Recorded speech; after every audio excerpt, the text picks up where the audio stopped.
Bonjour à toutes et à tous, j'espère que vous allez bien. Aujourd'hui, je voulais vous parler de la dépression et de son lien possible avec la colère. En effet, j'observe beaucoup chez les personnes que j'accompagne que dans la dépression, déjà vous-même, si vous avez une personne dans votre entourage en dépression, ou si vous l'êtes vous-même, vous voyez que souvent on manque d'énergie, on manque d'entrain, on a l'impression d'être lent, comme s'il manquait un moteur interne qui permettait de nous faire bouger, nous permettait de nous faire aller de l'avant. Et en fait, souvent ce que j'observe, c'est qu'aussi il y a une dérégulation de la colère dans la dépression, que cette émotion va poser problème d'une certaine manière, même chez les personnes qui a priori ne ressentent pas de colère ou ne vont pas se mettre en colère facilement.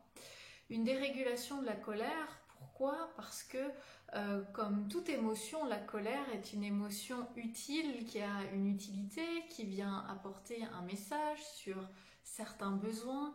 Et aussi quand la colère ne peut plus, pour différentes raisons, remplir sa fonction de venir donner un message et pour pouvoir mieux orienter sa vie d'une manière plutôt que d'une autre, et bien dans ce cas on dit qu'elle est dérégulée ou dysfonctionnelle. Et c'est ce que j'observe souvent chez les personnes en dépression. Alors, par exemple, je vais vous donner des exemples plus concrets, mais tout d'abord, la colère en tant qu'émotion, on le voit, suffit d'observer une personne en colère, on voit qu'elle bouillonne d'énergie, tout d'un coup elle peut s'agiter, elle peut devenir toute rouge, elle bouge beaucoup, elle peut crier, hurler, etc. La colère, en quelque sorte, c'est une énergie, ça nous donne de l'énergie, ça nous donne un certain élan, une certaine puissance qui nous permet d'aller de l'avant, vous voyez, de dépenser cette énergie. Alors évidemment, dans notre société, la colère est souvent perçue comme une émotion qu'on va catégoriser dans les émotions dites négatives versus positives. Dans le sens où la colère paraît être une émotion très destructive, mais c'est aussi la manière dont on utilise la colère ou sa propre colère qui peut être destructif, non ça se dit pas, je ne sais plus comment on dit, mais enfin vous m'avez compris, être l'utiliser d'une manière destructrice plutôt que constructive en fait. Voilà. La colère, elle peut être soit destructive ou constructive. Okay, mais donc, dans la société, souvent, elle est mal accueillie, mal admise, parfois pas du tout acceptée, et on a l'impression que c'est pas bien, que c'est mauvais d'être en colère. Alors que cette colère, de base, si on ne porte pas de jugement dessus, on voit juste que c'est une énergie qui nous met dans un certain état et qui nous donne beaucoup d'énergie, de puissance pour faire quelque chose. La colère, elle nous aide, par exemple, dans nos vies, qu'on soit en dépression ou pas d'ailleurs, à dépasser un obstacle. Si vous avez un projet, un objectif de vie et que vous n'y arrivez pas, qu'il y a des imprévus, que ça ne va pas comme vous le souhaitez, peut-être que ça va au bout d'un moment vous frustrer, vous mettre en colère, parce que en fait la colère est là pour vous donner de l'énergie, pour trouver des solutions, pour contourner l'obstacle, le dépasser et continuer à poursuivre vos objectifs. Voilà. La colère, c'est aussi celle qui va permettre de mettre nos propres limites, d'accord ? Limites physiques ou psychologiques. Typiquement, si quelqu'un vient vous donner des coups de poing sur votre corps, il dépasse vos limites physiques et vous avez intérêt à repousser cet intrus, vous avez intérêt à mobiliser de la colère pour vraiment repousser l'intrus. C'est pareil au niveau psychologique, on peut avoir des intrusions psychologiques de notre entourage, que ce soit familial, amical, professionnel, et parfois c'est bien de remettre ses limites, de dire non, là je n'accepte pas ça, je n'accepte pas ton comportement, etc. Et derrière, c'est le rôle de la colère. Okay, mais ce que je vois, ce que j'observe aussi, c'est que les personnes en dépression sont totalement déconnectées de leur colère, déjà déconnectées de manière générale de leur corps, donc elles n'ont plus accès vraiment à ressentir ce qui se passe en elles, ce dont elles ont besoin, ce dont elles ont envie, et ça va passer par le corps, La tête, une fois de plus, ne fait que interpréter, et on a tendance à beaucoup intellectualiser dans notre société, mais c'est important de se reconnecter au corps. Et donc les personnes en dépression, elles sont déconnectées de leur colère, elles ont du mal à se reconnecter à cette puissance que leur donne la colère, de j'y vais, je sais ce que je veux pour ma vie, je mets mes limites, je prends ma place, je m'affirme aussi quelque part. Et ça peut être très compliqué.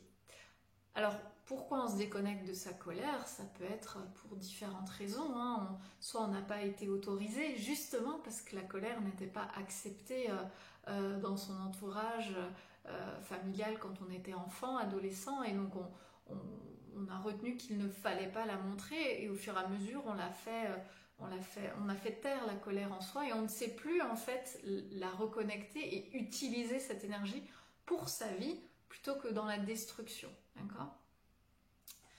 Donc, c'est un enjeu que de s'autoriser à nouveau ressentir cette colère pour en fait s'autoriser à nouveau à s'affirmer, à prendre sa place.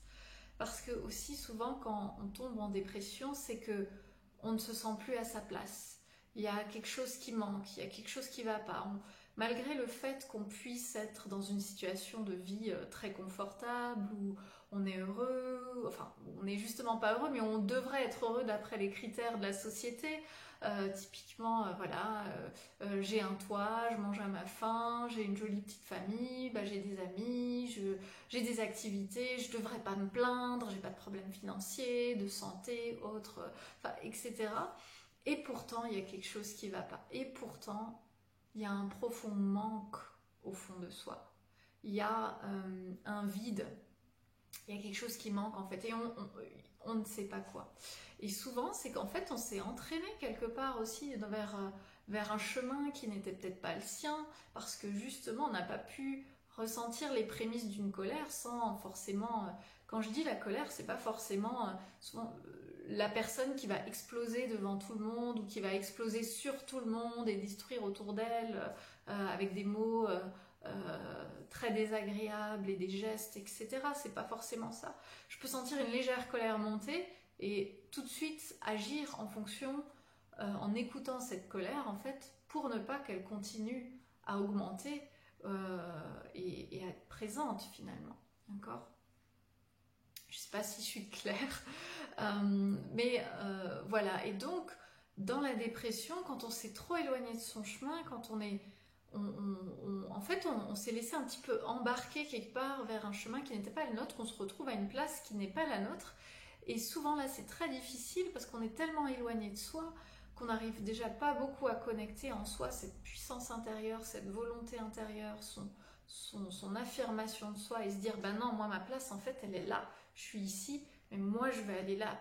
Et c'est là où je vais être heureuse, et c'est là où je vais être bien, vous voyez. Et du coup, on se sent là, on est un peu perdu, on est un peu paumé, on ne sait plus ce qui nous fait du bien. Et ça va repasser par se reconnecter à son corps, et notamment à cette colère intérieure qui est souvent là, et qui parfois d'ailleurs les gens ne la ressentent plus du tout, n'arrivent plus du tout à la connecter. Quand parfois moi je leur parle de colère, c'est... non, moi je me mets jamais en colère, je vois pas de quoi vous parlez, j'ai toujours été quelqu'un de très zen, etc. Mais c'est pas bon de ne jamais se mettre en colère non plus, c'est être dans un déni de quelque chose souvent. Parfois un déni de soi aussi, en partie, vous voyez, cette partie que la colère peut apporter.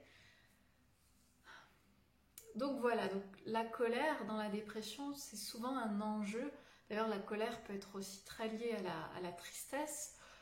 Chez certaines personnes, on le voit notamment plus chez les femmes que chez les hommes pour des raisons culturelles que comme j'ai pas été autorisée à être en colère, je vais remplacer ma colère par de la tristesse et je vais tout le temps pleurer, je ne sais même plus pourquoi. Et en fait, tout au fond, quand on fait le travail émotionnel, tout au fond, on se rend compte que c'est de la colère. Chez les hommes, ça peut être différent. Chez les hommes, parfois ils masquent justement leur tristesse par de la colère ou parfois un peu de peur, ça peut être mélangé, parce qu'ils n'ont pas forcément été autorisés à exprimer leurs larmes. Quand on a entendu arrête de pleurer mon fils si tu veux être un homme, et donc on s'endurcit, on met sa carapace, mais en fait on se coupe de ses émotions. Or les émotions viennent nous apporter plein d'indices sur nos besoins profonds internes qu'on a besoin un minimum de suivre et de satisfaire pour se sentir bien dans sa vie. Ok. Voilà. Alors tout l'enjeu pour les personnes en dépression, ça va être vraiment d'aller écouter cette petite voix, écouter les petites choses qui se passent dans le corps, et écouter où est ma puissance créatrice en quelque sorte, dans le sens où je vais créer des choses pour ma vie, je vais mettre en place des projets, je vais avoir envie de ça. Voilà. Et évidemment, c'est pas toujours la première étape, ça dépend où on en est dans la dépression, mais ça va être souvent une étape au bout d'un moment. Alors, si cette vidéo vous parle, en tout cas que ce soit la dépression ou le sujet de la colère qui vous interpelle, je vous invite aussi à réfléchir à ces quelques questions. Déjà, est-ce que vous vous mettez facilement en colère ou pas? Est-ce que pour vous l'exprimer c'est quelque chose de facile, ou est-ce que vous avez tendance à tout garder à l'intérieur de vous quand vous êtes en colère? Plutôt vous ruminez, vous ressassez ce qui s'est passé, mais vous n'allez surtout pas l'exprimer. Est-ce que aussi vous êtes à l'aise avec la colère des autres? Parce que quand je suis à l'aise avec une personne qui se met en colère, c'est en général que je suis à l'aise avec ma propre colère. Souvent quand je suis pas à l'aise avec la mienne, je suis pas du tout à l'aise. Quand il y a quelqu'un qui se met en colère, je me dis peut-être je vais le juger très durement, ou je vais me dire mon Dieu, il faut que cette personne arrête, ou que mon enfant arrête d'être en colère. Voilà, ça peut se traduire comme ça. Et puis, savez-vous accueillir votre colère? Savez-vous l'écouter? Savez-vous accueillir la colère des autres? Quand voilà, une personne en face de vous se met en colère, est-ce que vous la regardez sans le prendre personnellement, justement, et comprendre que c'est avant tout sa colère, même si peut-être que c'est vous qui l'avez provoquée? Voilà, c'est des pistes de réflexion. Laissez-moi des commentaires si cette vidéo vous a parlé. Vous pouvez aussi vous abonner ou mettre un j'aime pour me soutenir. Et puis je vous dis à très bientôt. Prenez soin de vous.